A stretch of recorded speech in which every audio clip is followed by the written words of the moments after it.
Hi, I'm Nick Haig, and welcome to the World's Greatest Business Thinkers podcast.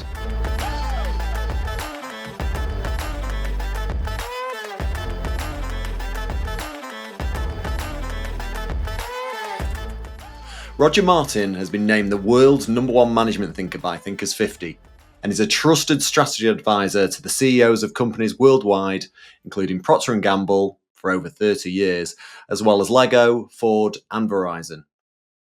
He's written over 12 books, including the award-winning Playing to Win, and his latest book is called A New Way to Think. Roger's contributions to the business community and on business strategy have been many, but especially his contributions about developing integrated thinking and design thinking, both theories that he's helped to originate and develop. I really do look forward to exploring all these topics in our discussion today. As always, please do follow and subscribe wherever you listen and watch your podcasts, as it means we can continue to do what we do and love, and also you'll get the added benefits of never missing another episode in the future. Welcome to the World's Greatest Business Thinkers podcast, Roger. It is a pleasure to be here. And as I said earlier when we were talking, WGBH is very near and dear to my heart. So I'm glad to be involved. Well, your journey in business has been some journey so far. So I think in order to kick things off today, it would be great if you could just give a quick overview of how it all started and how you ended up where you are today. Sure. Well, it probably started in a somewhat improbable place. I grew up in a village of 50 people, sort of in the middle of nowhere. But my dad was an entrepreneur. He started an animal feed manufacturing company when I was 2. So it's all I ever remember being around. And I think I learned a love of business from him because he was a very happy businessman. He loved his work. He loved his customers. And was a struggling entrepreneur at first, but he always kept at it, and eventually it became a nice big business that my older brother now runs. But I think that infused an interest in business.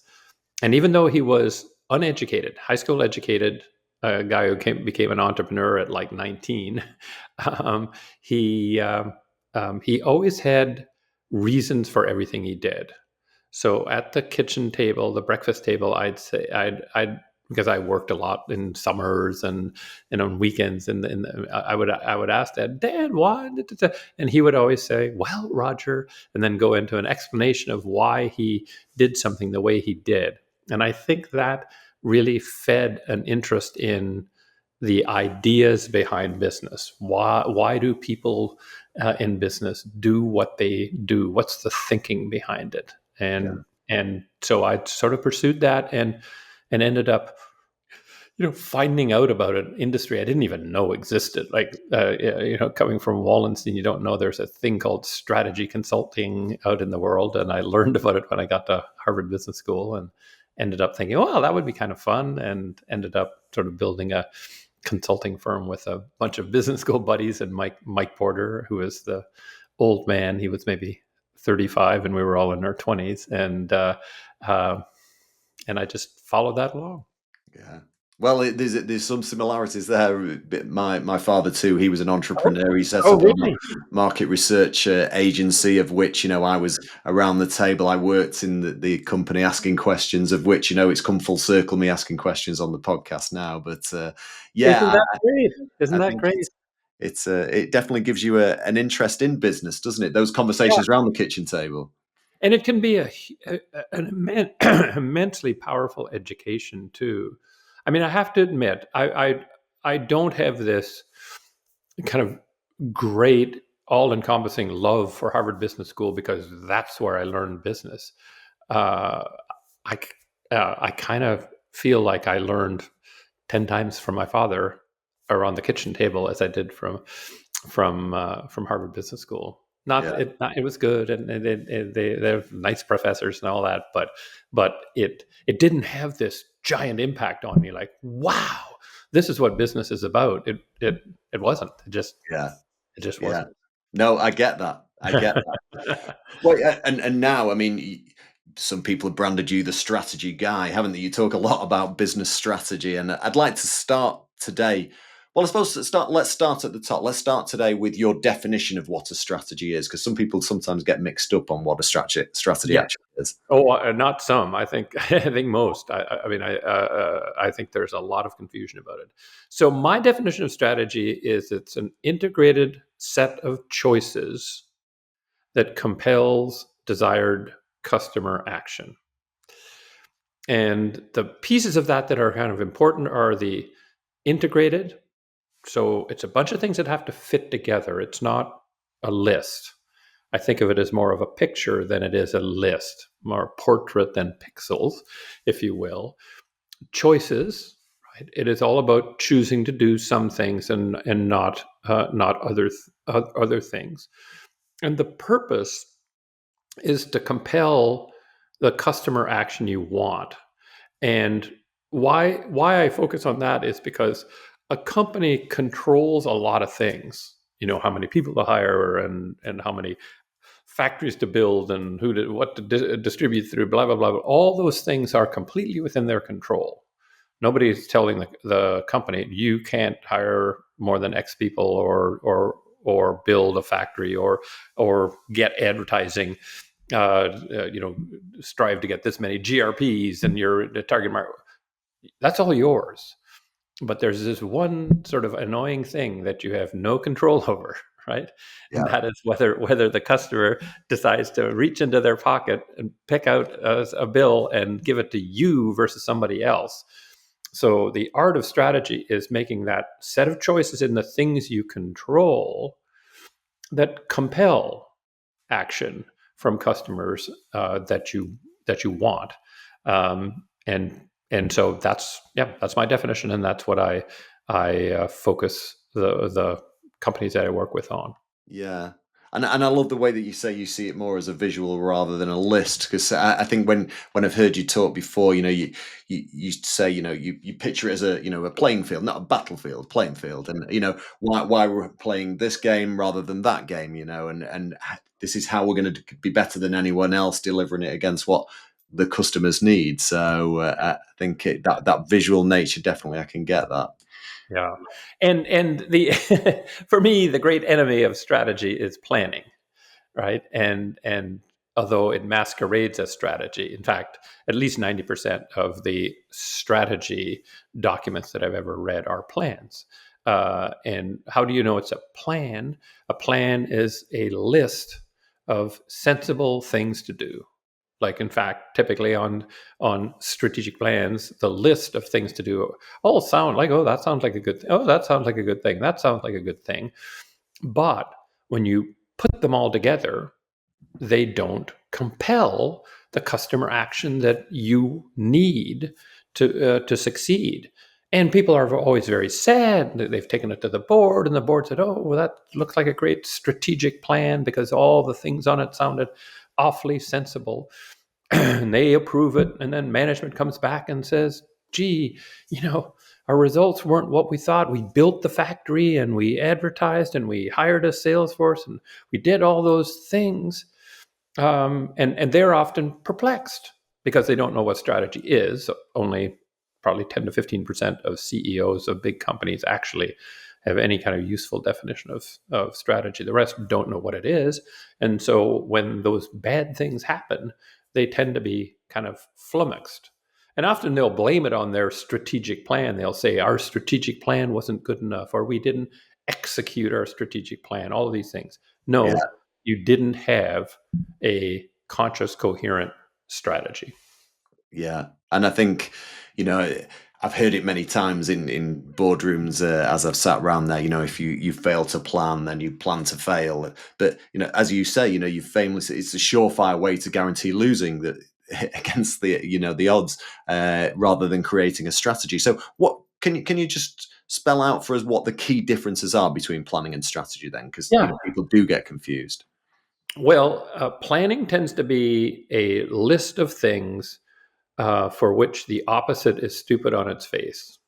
So a plan will have things like we will kind of treat our talent with respect. We will be customer kind of oriented. So it's a bunch of things where, like, it's like duh. like, of course you do that. Whereas a strategy contains choices where the opposite is not stupid on its face. In fact, in the best of all worlds for strategy, the opposite is what competitors actually do, right? Yeah. Then you know, then and only then do you know you've made a strategy choice.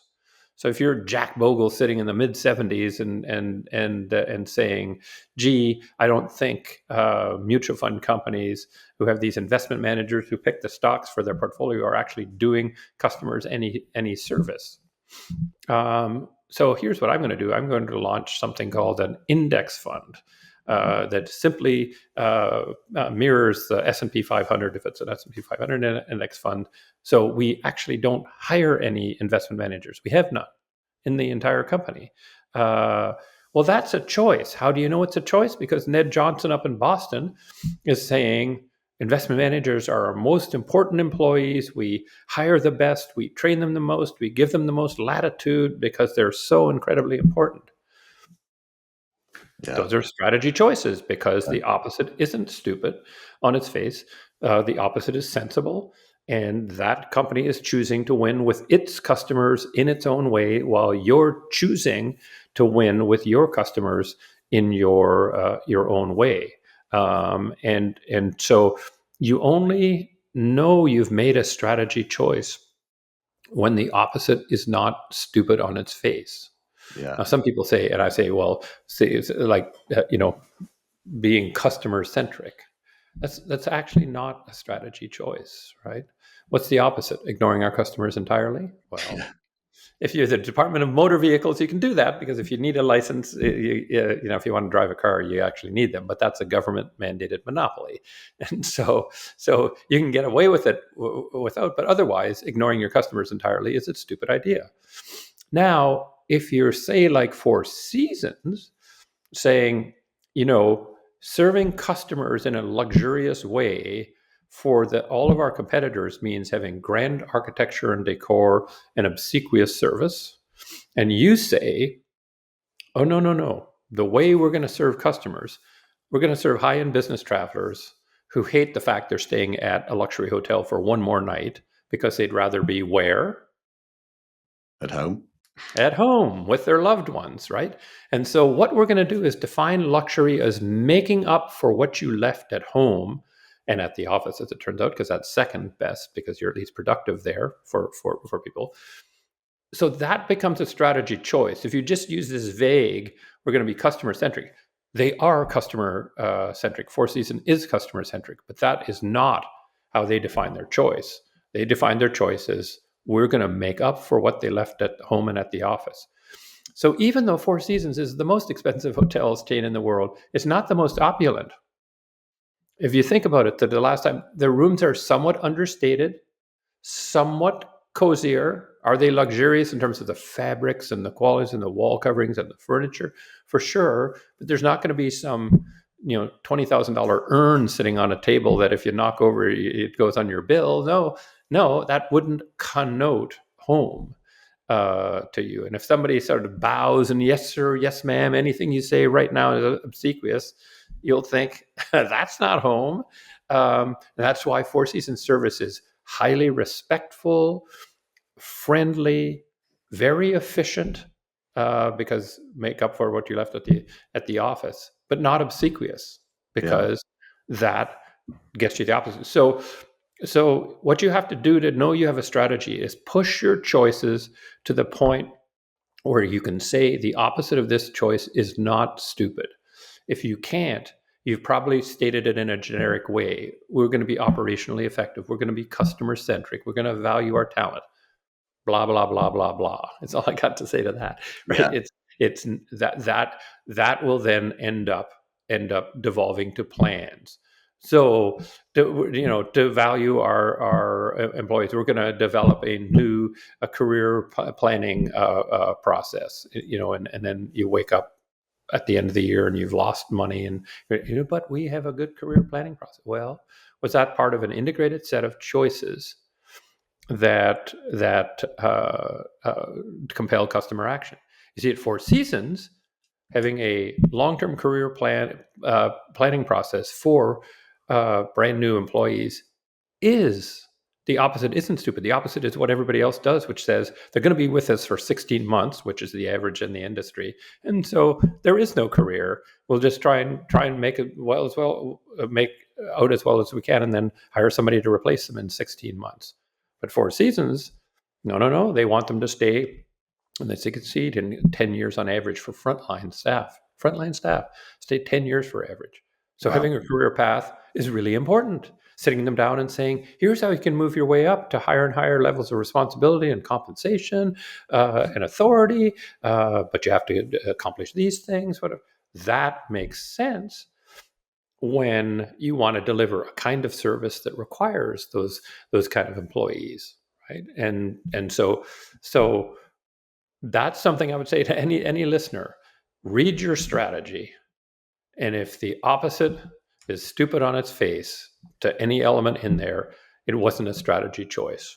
That Yeah. doesn't mean you shouldn't do it, right? Like the opposite of having your regulatory filings, your quarterly statements as a public company, in by this much time, right? It doesn't say don't do that, but what I call that is an operating imperative. The opposite is so stupid that you have to do that, but you get no added grade for that. I don't give you an A in strategy for that. I give you whatever the median grade is. Well, of course, that's an A plus if you're at Harvard or an Ivy League school as a median. But if you're at a normal university with standards, like if C plus is the median grade, I give you the median for that. But if you want an A, you have to have made choices where the opposite is not stupid on its face. Well, I mean, I think building on that, and listeners, yeah, definitely don't fall into the planning strategy. Yeah, well, on the YouTube channel for the podcast, we've had a few 100,000 views of the podcast themselves, but this pales into insignificance with a video that you created 3 years ago. A plan is not a strategy. I think when I looked the other day, it had 5.8 million views today. So Yes. that's definitely one of the most viewed strategy videos I think of all time. So I've been definitely, told it is now the most viewed video out there. So you can yeah, never tell. You can never tell what it's going to hit or not. I mean, it's yeah. when that one was put up, I said, well, that's nice. They did a nice job of editing that, because I would spend a day at HBR doing a bunch of videos, and they did a night. But if you'd have said to me, Roger, yeah, do you think that's going to be 1 million views? I would have said, nah. But 6 million, I mean, It's so you definitely never. hit. It's definitely hit the mark. Yeah, it hit some kind of a mark. Yeah, a mark that I didn't realize would resonate so much with people. But it's gratifying to know that you've done something that people find useful. That's what I'm out for. Utility. I want to be useful. Well, I mean, we've talked about planning and strategy and the very definite differences between there. And there was also a video that I saw talking about marketing and strategy that you Oh talked yeah. about, and the fact that these days, well, business strategy came from military strategy, but that didn't have the customer involved, of course, when you're looking to beat the enemy. But you started to say now that, and it was an article I also read, that more and more marketing and strategy are now one discipline. Can you expand on this for listeners? Yeah, sure. So as you say, business strategy really did arise out of military strategy, and in military strategy, there really are two big kind of elements. One is us and our capabilities. How many soldiers we have, what weaponry they have, etc. Us and competition. How do they compare on that front? And then you design military strategy over us and the competition, and you just sort of assumed customers would be happy with this. So if some army was attacking you, your civilians would say, "Yeah, if you can defend us, that would be great." So that's military strategy. Think about it as company and competitors, two of the C's. Marketing, even though marketers don't love to admit it, I saw this just so up close and personal, because I started consulting to Procter and Gamble in the mid '80s, if you can believe it, that long ago, um, and and I would argue marketing was a discipline of company and customers. It was, here's what we can offer, here's what you want, we're going to try to figure out how, 4 Ps, to what product and what price and what placement, what promotion. It was between the two of us. And you would probably be thinking, I bet, of course you're thinking about the competition in that equation. There wasn't much of it. Like, that was the stunning thing for me when I looked under the hood at P&G. It was mainly those two actors. But in strategy, what eventually happened, and it's really, my longtime colleague, beloved friend, now terribly ill, Mike Porter, came along and said, you know, one way to win is to appeal uniquely to customers, and you'd be following a strategy called differentiation. Like, he came up with that, and so suddenly he expanded the C's from company and competition to company, competition, and customers. Meanwhile, what was happening over in the marketing world is increasingly marketers started to recognize, and at Procter & Gamble, partially because they were badgered by me, started to recognize that we have to ask the question for each of these things. It's not just we're going to understand customer needs and then we're going to give them something really cool to meet those customer needs. And that's sort of what they did, right? That was the theory. It was, but we have to understand what competition is doing so that we can do something for the customers that they can't immediately replicate. Okay, so then marketing became the discipline of thinking about company, customers, competition to create kind of unique advantage. Meanwhile, strategy had become companies, competition, customers. Okay, then how do you describe then the way in which marketing and strategy are different? I just started asking people that, and they'll say, well, marketers have more understanding of customer research and all of that kind of stuff. And I said, yes, compared to crappy strategists, I would agree. But if you're a strategist worth your You need to salt, know your you, market. you need to know your then. And then they'll say, well, strategy people, they do all this stuff on M&A and all of that stuff. And I said, well, you know, um, uh, if you're not doing that with an understanding of those same three C's, you're doing it badly. And so I cannot describe a way in which you can be a great marketer that isn't a complete overlap with being a great strategist.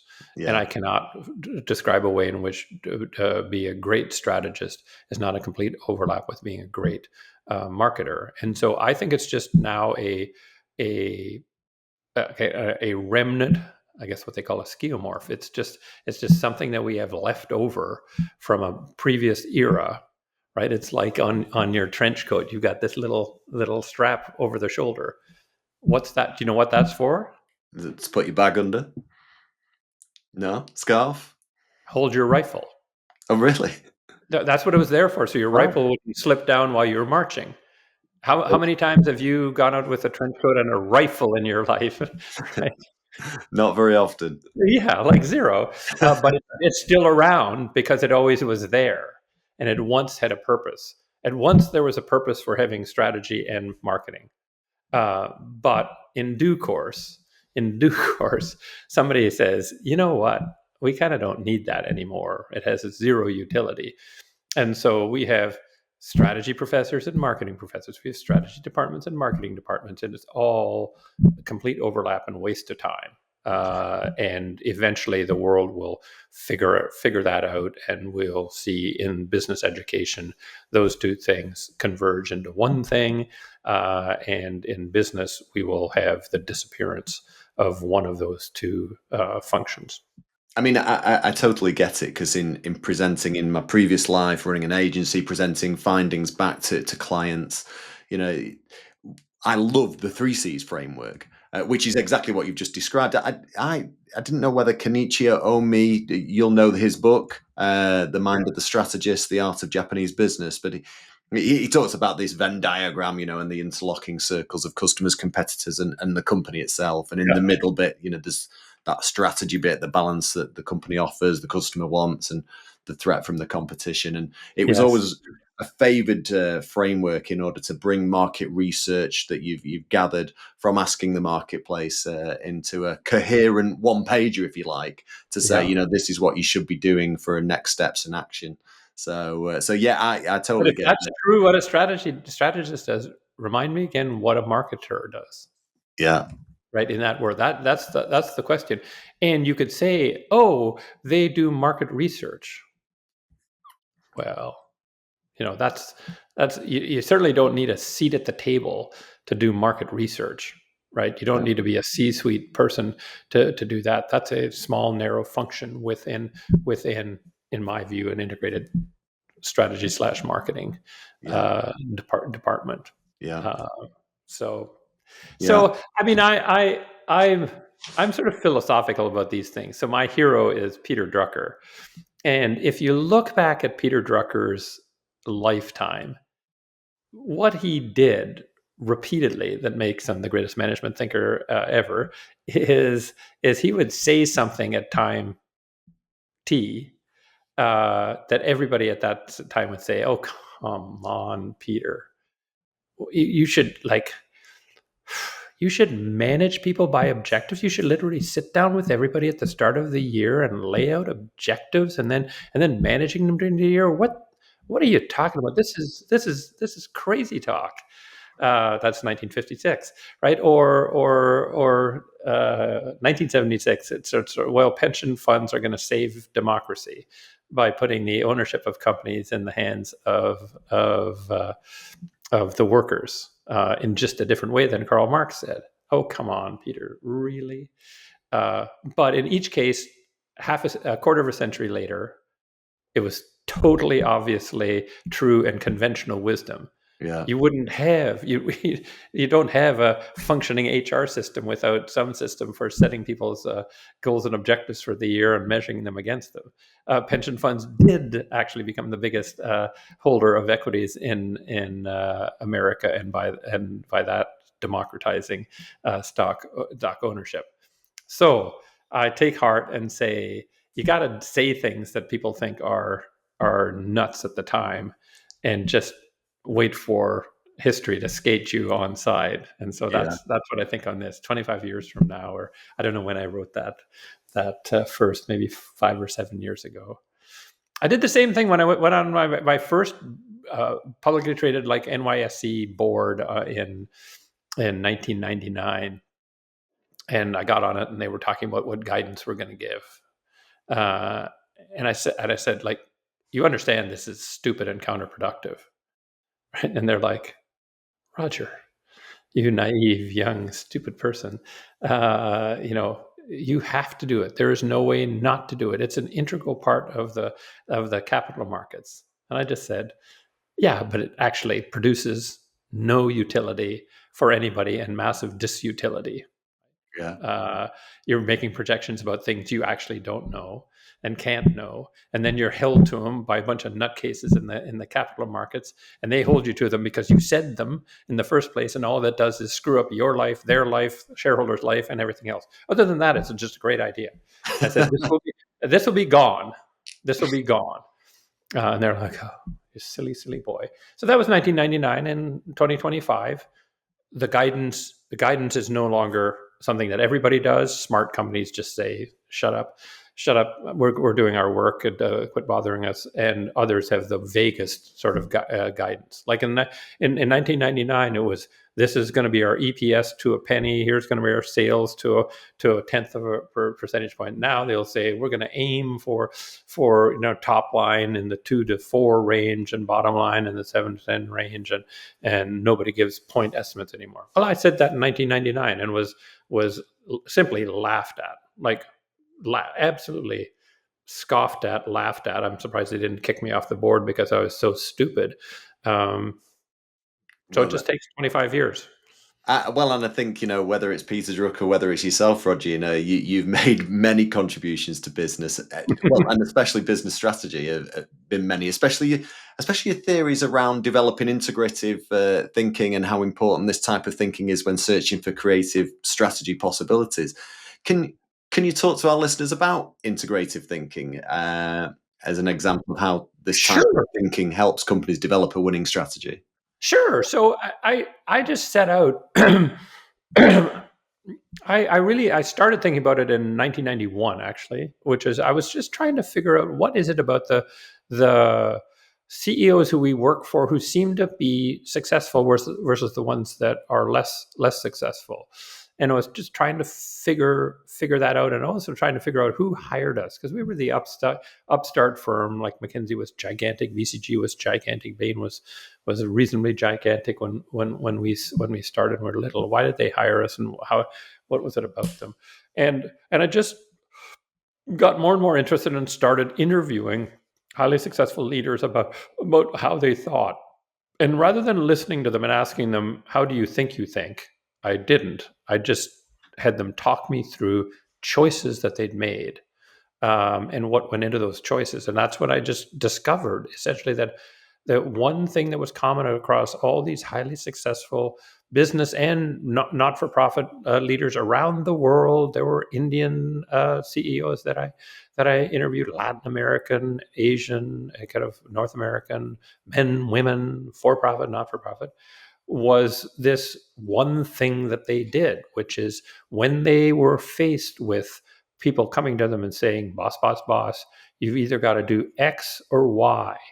And importantly, they really didn't want to make the choice, because they could say, gosh, I could choose X, but there's a thing about Y that I'd be foregoing, or I could choose Y and there's the thing about X that I'd be foregoing. And if it really sort of tortured them, rather than saying, well, that's just life, I got to do it, they would kind of wait, if necessary, and figure out a better solution.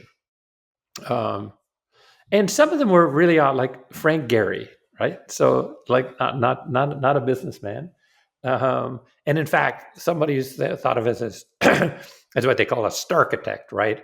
He didn't care anything about budgets or anything. Nothing would be further from the truth. And he was doing the Bilbao Guggenheim, and the Basque region gave him a very fixed budget, sat him down and said, this is it. And the specs have got for the project have got to come in, costed out at under the budget, right?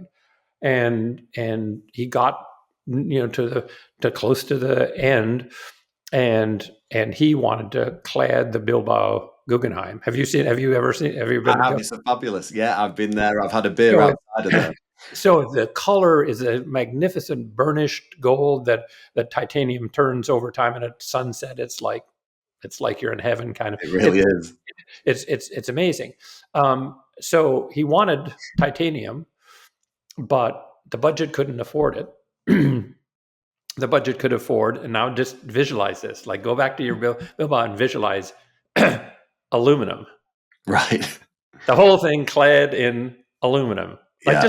just imagine it for a minute. Like, like, this is sacrilegious, but that was it. So he had this choice: meet the budget, right, which was required, and have it be friggin' aluminum, or break the budget and have it be titanium. His dream, right? Yeah. Now, most people would have just said, I got to choose, and would probably do aluminum, right? Because that's what you're contractually obligated to do, bringing the thing on budget.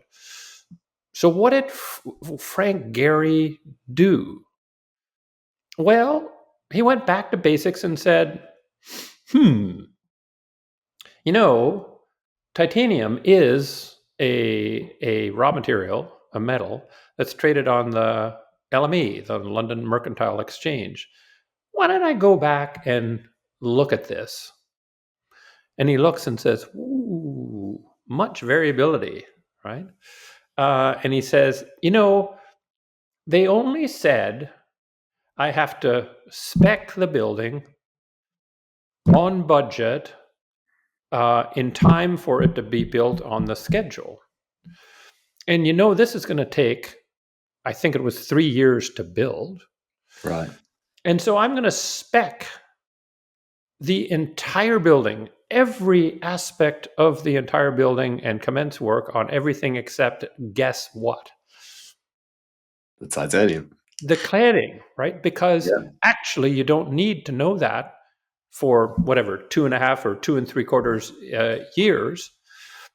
And if my calculations are right, sometime in the next 2 3/4 years, titanium is going to skate on side. And so, what did he do? He watched, and one time when the price hit the right number, he specs it and says, "I have some advice for you. Buy today."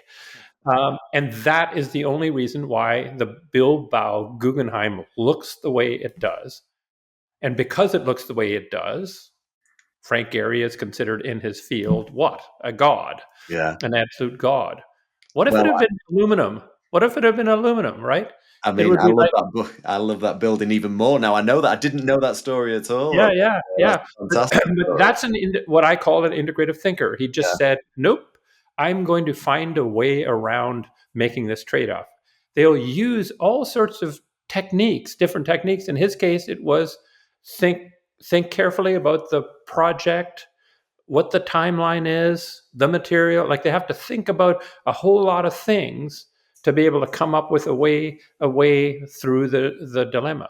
And Yeah. he could have been wrong. Like it could have gone straight up from there. But he looked back. He said this. I looked back, and it didn't. It goes all the way. It is not on an upward a trajectory. It goes up and down. It's somewhat more volatile because it's not as big a metal as silver or copper or nickel or what. Those are giant commodity categories, and they go more stably.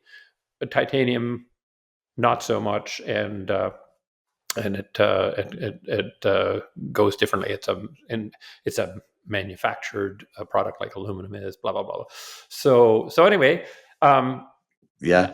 I just noticed that that's what they did, and so I wrote a book called The Opposable Mind, which is my first bestseller. So it's always beloved to me. It's sitting back there. This little guy, um, and I then actually had to write. It's so interesting. So I'm a very practical guy, and I wrote the book, and everybody loved it. Got great reviews and sold really well, and blah blah blah blah blah. But a lot of people sort of said, Roger, you told me what I need to do, but boy, it was hard to figure out how exactly to do it. So I practiced with my colleagues for 10 years on that and came out with a book in 2017, 10 years later, called Creating Great Choices, that lays out a very specific practical methodology. And it taught me a real life lesson, Rich, is there's the insight, here's what they did, but how to make it practical for just a regular human being like you or I to figure out how to do this. That's a lot more work, and in this case, it took 10 years of hard work to get there. So I love Opposable Mind because it was my first bestseller, so it's emotional for me. But if you ask me which is better in terms of its utility for humanity, it would be Creating Great Choices, because anybody could sit down with that book and figure out how to do it. Well, and you've And the inspired. interesting story in integrative thinking is that I had an ex high school, ex elementary school, not high school, elementary school teacher who came into Rotman, did the MBA program. A wonderful woman named Ellie Avishai. She came to me and said, "Roger, uh, we could teach this to kids." And I said, "Oh, come on, Ellie, this is very sophisticated for MBA level people." And she said, "Yeah, yeah, yeah, yeah." And she's like, "Yeah, yeah, yeah, yeah." And she said, "If I showed you it can be done, would you then believe me?" I said, "Sure." And I helped her set up a pilot with a school, a high school. It was grade 10 girls. It was a girls' high school, and and they learned it as well as MBAs, easily as well as MBAs. And so that precipitated us. There's a thing called I Think that exists to this day that teaches integrative thinking in the K through 12, as young Yeah. as kindergarten. You can get young kindergarten kids using integrative thinking. Well, when we get older, you see, we become more clouded in our judgment, don't we? And bit, bit more Oh, one. Seamus, He was more insightful than I Yeah. was. No, I I, love that. I love that. Well, and you've inspired others. I mean, I think the first guest on the podcast was Wendy Smith. She wrote a book with Marianne Lewis called Both and Thinking. And that's exactly the same. It's building on all your learnings on this around, looking at the trade offs and, not going for the either or opportunity and yeah, reaping the benefit of both when you take that creative choice. And, well, you can see behind you, those that are watching on YouTube, there's many fabulous books, and one of those, I think that there's lots of questions which we'll get to at the end, but I think most questions came in around playing to win, how strategy really works, that you wrote in collaboration with AJ Lafley, who you work closely with at P&G. Can you? Well, you state that playing to playing to win strategy is about making 5 key choices. Can you yeah. expand on what those choices are? Sure. So the 5 choices are: what's our winning aspiration? Um, 1, 2, where are we going to play? 3, how are we going to win? 4, what are the must-have capabilities? And 5, what are the enabling management systems?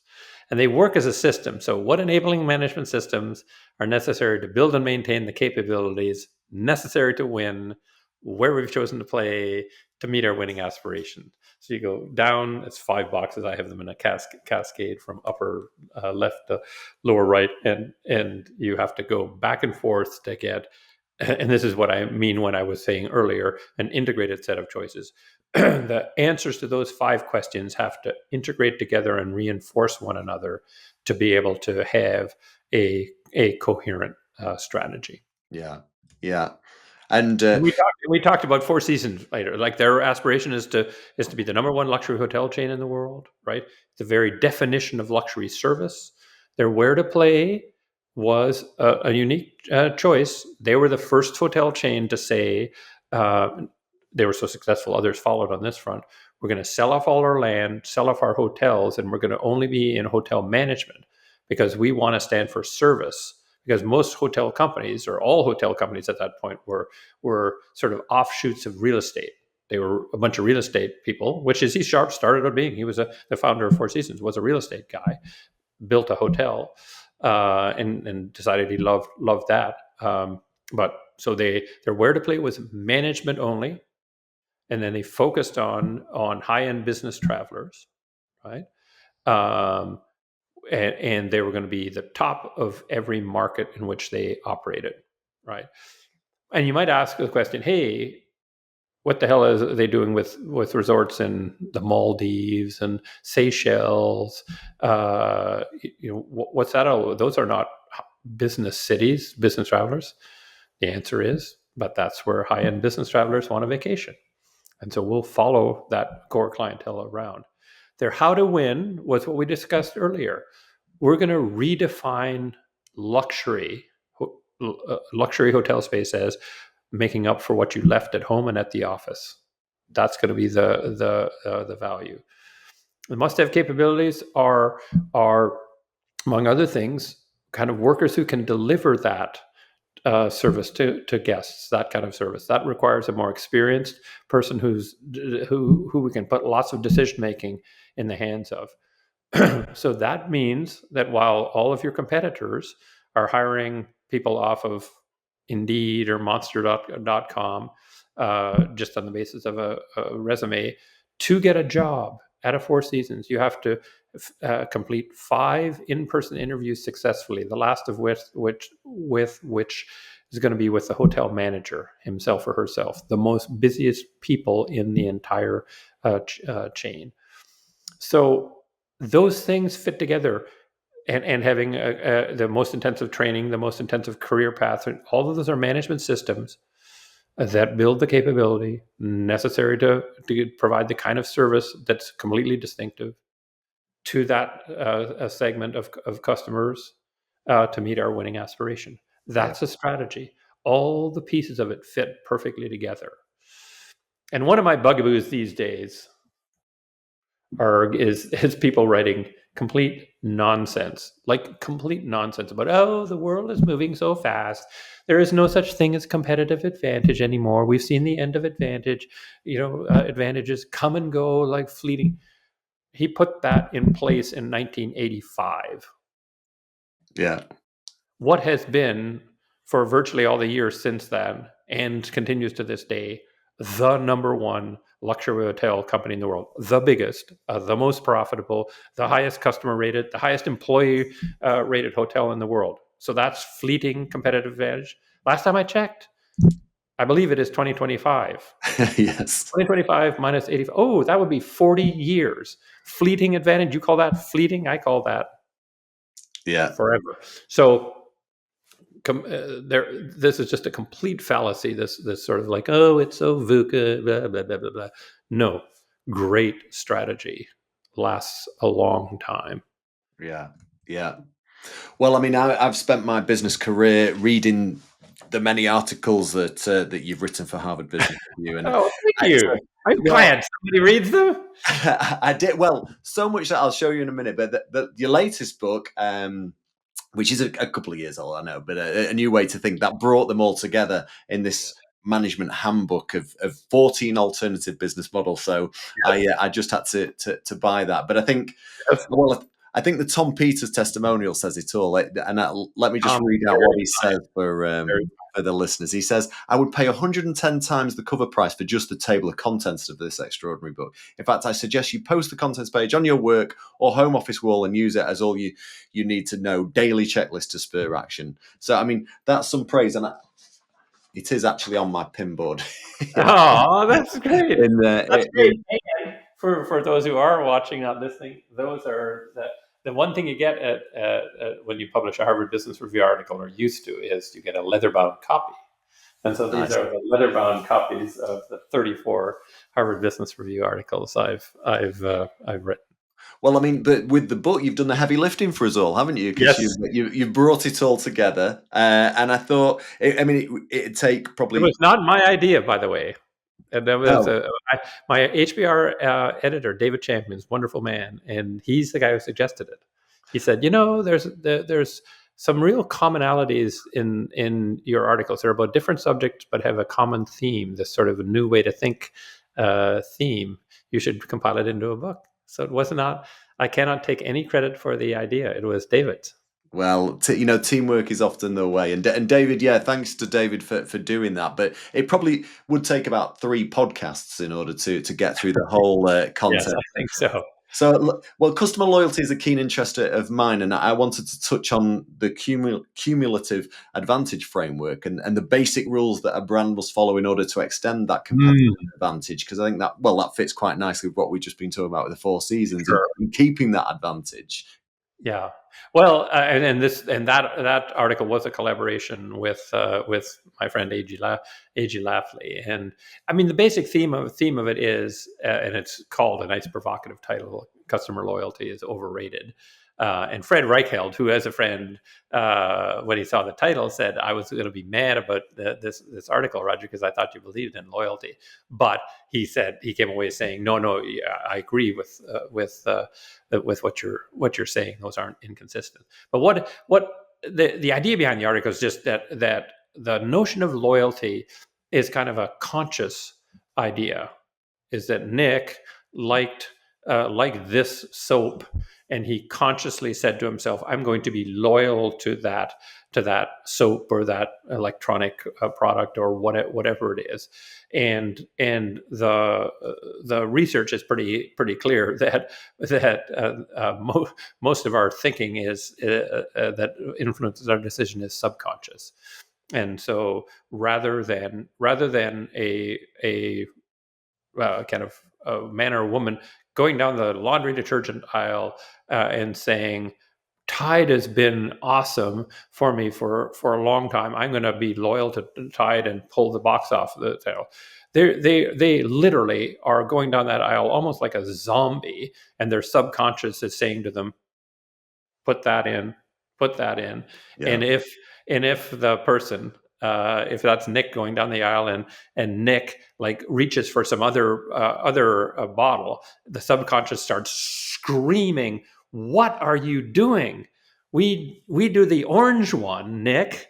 Why are you subjecting us to something new and different? And so it's the subconscious that guides purchase decisions. So habit, which is a subconscious thing, is more powerful than loyalty, the conscious thing.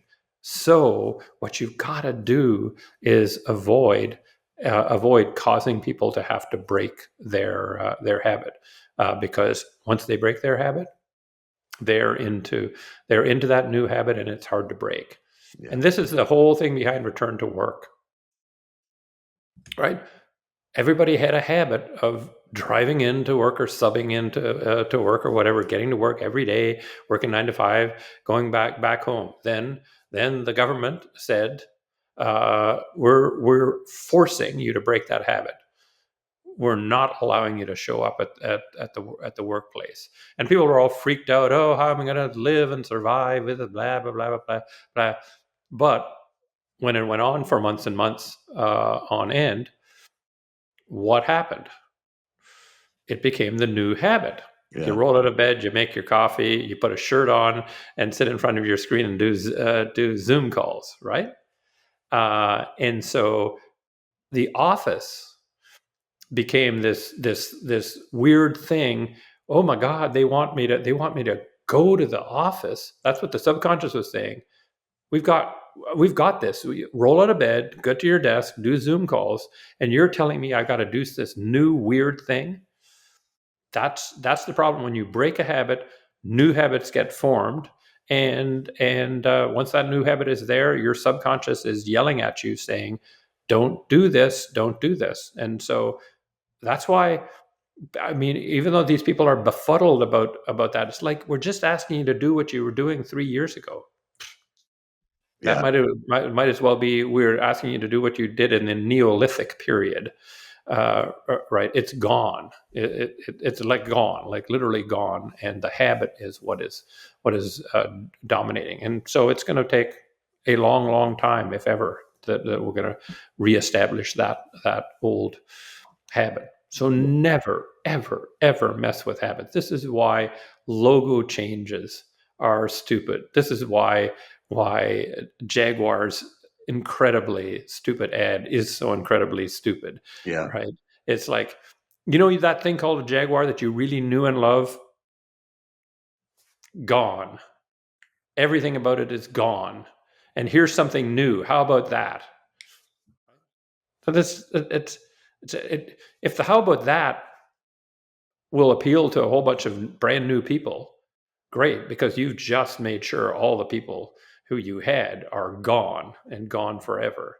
And then you ask the question, okay, let me get this straight. It's a car ad, and I hope people can remember this. It's a car ad that doesn't feature like a car. It features a bunch of weird people doing completely weird things. Now, how that's going to get somebody to say, whatever car it is that these people, these incredibly weird people doing incredibly weird things are talking about, I got to have one. Well, I think the advert's etched on everyone's minds for Yeah. sure. And well, talking about breaking habits, I'm still sat here in a t-shirt. I used to wear a collar every day, so Yeah. it's But getting you back to wear a collar every day. Now, your subconscious would be saying, Nick, what are you doing? What are you doing? We were doing fine with the t-shirt. yeah, We were doing just fine. And why do you want to do this weird thing? Right? And so what you got to do is develop a habit. Help people develop a habit. And there are some little things you can do, like being out of stock is really really really really really really really really really bad, right? yeah, Because you force somebody to try something else. What if they like it? Why yeah, did you force them to do that? Oh, well, our replenishment system is not quite up to par.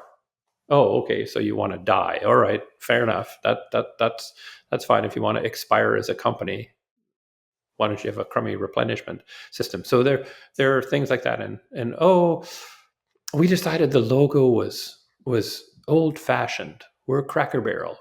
It's an old fashioned logo. Let's just get a new one. No. I'm hugely pleased at that. That's a lesson in loyalty, Yeah, because the conscious thing, right? That was an old-fashioned looking kind of logo. The new one looks sort of more modern and simplified, cleaner, and whatever. Those are all conscious things. The unconscious mind says that's Cracker Barrel and that is not. yeah, That has two words that say Cracker Barrel, but it ain't Cracker Barrel. yeah. And that's the difference between the conscious and the unconscious, or the subconscious. Well, to conclude, Roger, I have my usual questions I ask all my guests, and my first question is always from my last guest, which was the one and only Philip Kotler. Ah, wow. So Philip posed he And one posed of the this nicer question. men around. One of the nicer men around, too. Yeah, a fabulous, fabulous man, and so nice and generous. But he asked the question: as companies find more savings in applying AI to replace human workers, what's the future of strategists, and what's the responsibilities that companies should have to the workers that they're now displacing? Yeah. Well, whenever there's been a sort of a technology that's come along, um, whether it was the wheel, electricity, digital computing, AI, the simplest question to be asking yourself is how can we use this to get rid of people, right? But I would argue that the companies that flourished with each and every one of these were the ones that said, "Hey, how can we augment how valuable people can be with this technology?" Right? Um, and so I know lots of companies are going to the easy answer. How can we get rid of people with this? Like when digital computing can, hey, can't we get rid of our uh, our accounts payable department or our accounts receivable? We'll just replace them with machines. That's not what created the modern giants. People who said with digital computing we can do that. Yeah, It's it's companies kind of like IBM or Apple or whatever who said, here's how we can be transformative with behind the power of digital computing. And if you're Apple, here's you get $2 million per worker, $2 million of revenue per worker off the charts because you figure out how to empower people with technology, your own people and people on the outside. So I would say don't be lazy, right? Ask both questions, not just the simple question, and say, how can we be more powerful with AI? And that would be Netflix. Like Netflix is essentially has been using AI, machine learning, to make the user experience better, yeah, right? They didn't focus first on, hey, we can get rid of a bunch of people with this technology. They said we can create a better product, and we need a whole bunch of people to service the gigantic revenues we now have with that. So I think I don't, like, you can say it's a corporate responsibility thing, but for me is as much a strategy question, which is, are you going to go down the augmentation of humans path or the substitution for humans path? You'll probably go down some of both. That's only sensible, right? But if you don't think about augmentation of humans with AI, somebody else will, and you will be toast. That would be my message to any CEO thinking about AI. yeah, This is not a joke, right? This is what's going to happen to you. You will be a footnote while other people figure out how to augment people with AI. yeah. Uh, Okay, the next couple of questions are from the listeners. So, firstly, it's from Rachel Moss. She's in High Wycombe in England, and she asks: strategy can influence both long and short term, but is sometimes forgotten in the here and now. How do you ensure the space is created for strategy when a business is trying to chase its tail in the immediacy at the same time? no, she's Rachel. You're right. That is one of the challenges. But here's where it gets to my point on integrative thinking, right? Which is the only person who's going to be successful is the person who integrates between what's required now and what's required for the future. And so if you're if you're a pie in the sky strategist only thinking about the future, you'll never get there because you'll die in the meantime. If you're only thinking about the present, somebody else will be thinking about the future too, and you will die. And so the what you have to do is be thinking about both. What capabilities do I have in hand right now that can cause me to succeed right now? And what way do I need to modify those for a where to play, how to win that I'm aspiring towards? And I don't think there's any success to somebody who can't do both and doesn't think about both. Yeah. And if you've got a boss who says, I can't do any of that strategy stuff, I'm so busy executing for today, my advice to you is get another job. Yeah. You're following a loser, and lots of people go down with the ship when the captain is a loser. So it's just not an acceptable answer. It's like, I'm a tough guy or gal. I focus on the here and now, not all of that strategy, airy fairy kind of stuff. Yeah. Quit. Yeah. Wise advice. Secondly, is from Cameron. He's on Twitter or X, and he asks, "What's the best way to scale the concept of playing to win across larger global companies who have numerous business lines, especially when they're often siloed?" Well, it's a tricky thing. Essentially the what is necessary is to have strategy for each business, right? And so it's to do this exercise. And what I've found for these large companies is what they've got to do is develop a way of doing strategy that everybody does, so that it can add up together. And it is one of the challenges. Most people sort of say, well, I don't know, P&G's big $70 billion company, so it can act like a $70 billion company. It can and it can't, right? I mean, it's got to have strategy for Old Spice and Pantene and Head and Shoulders and Pampers and Always.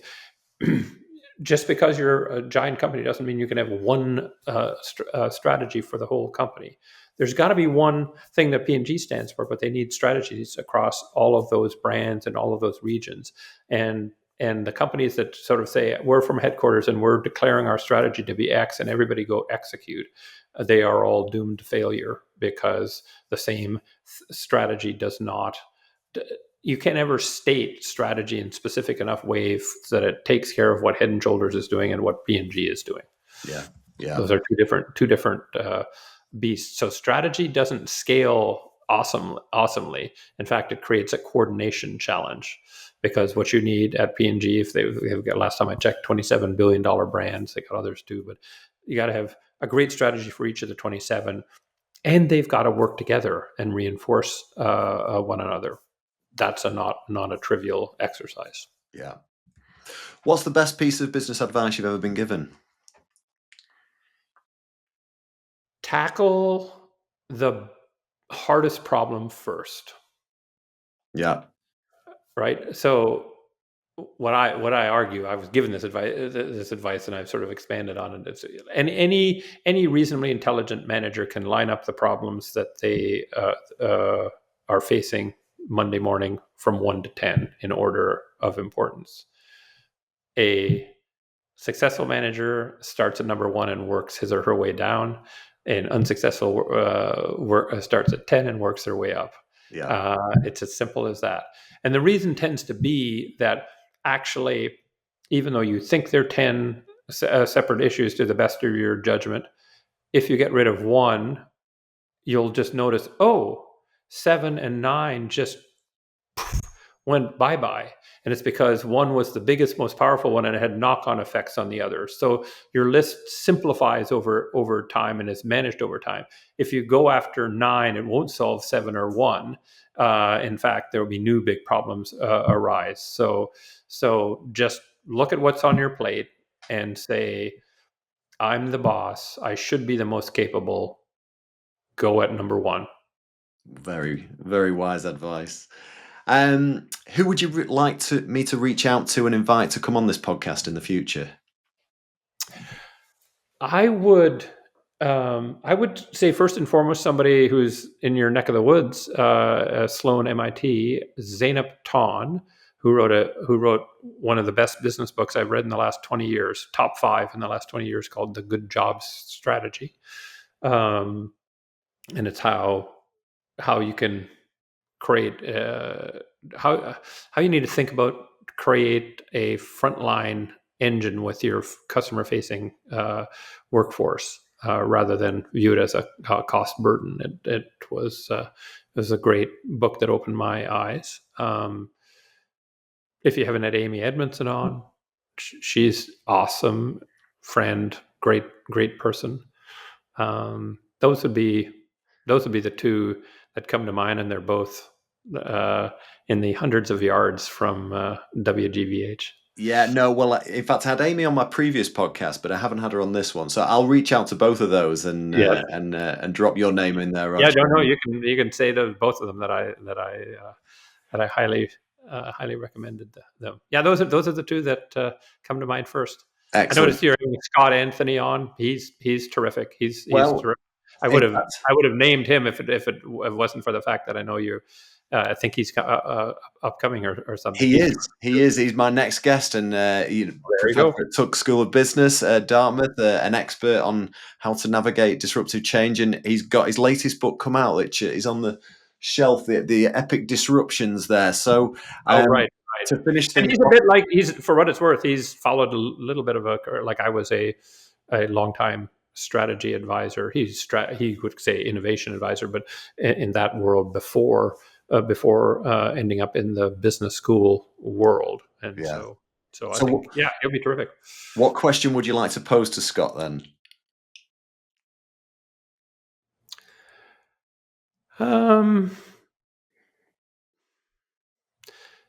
in his long time experience at InnoSight, kind of what were the keys to getting somebody, a senior executive, who wasn't investing enough of his or her mind share in innovation to do so, right? Yeah, yeah, Because it's a choice, and many executives think they're by and large too busy to spend time on that thing. And Scott is probably top 10 in the world in number of person hours spent doing that task. I mean, yeah, Clay probably was number one before he passed away, but he would be in the top 10. So he'd have experience. And what tricks, tools did he do to get them to ramp that up to the level that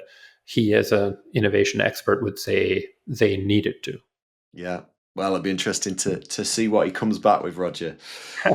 I've loved today's conversation. I mean, I've already said it, but I've followed your work for years. You've always got me thinking differently, or maybe to put it correctly, rethinking differently. You've given the business community so much over the years. I know from all the questions from the listeners, they're thirsty for more of your wisdom. So please do continue doing what you're doing. And through my years in business and using various models, either when presenting to clients or using models to guide the company's strategy moving forward, my biggest takeaway must have been, some of your learnings, but make sure you measure, you observe the results, and if they aren't as expected, then you definitely do need to adapt or try something different, which is look at the problem through a different lens. And I know we've talked a lot about that today, haven't we? So Absolutely. if people want to get in touch, how should they do that, Roger?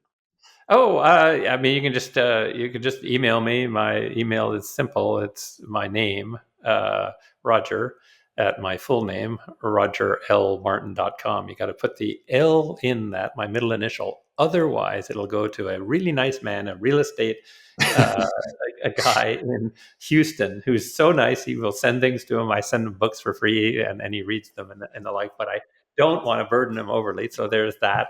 And I'm on X. My Medium column, which is sort of every for the last 4.5 years, every Monday morning, I've posted a column on my Playing to Win Practitioner Insights Yeah. series, and so you can look for me there. But those would be the ways to find me. Well, I read that religiously. So thanks again, Roger, for all your time. And, I'm sure you'll be inundated with emails now from listeners. Much appreciated. Not at all. I really appreciate you having me on and having this sort of very conversational approach. I really enjoy the back and forth rather than sort of what feels one sided. You Yeah. do a nice No, nice job of that. it's been a fabulous conversation. So thanks again, Roger. Not at all.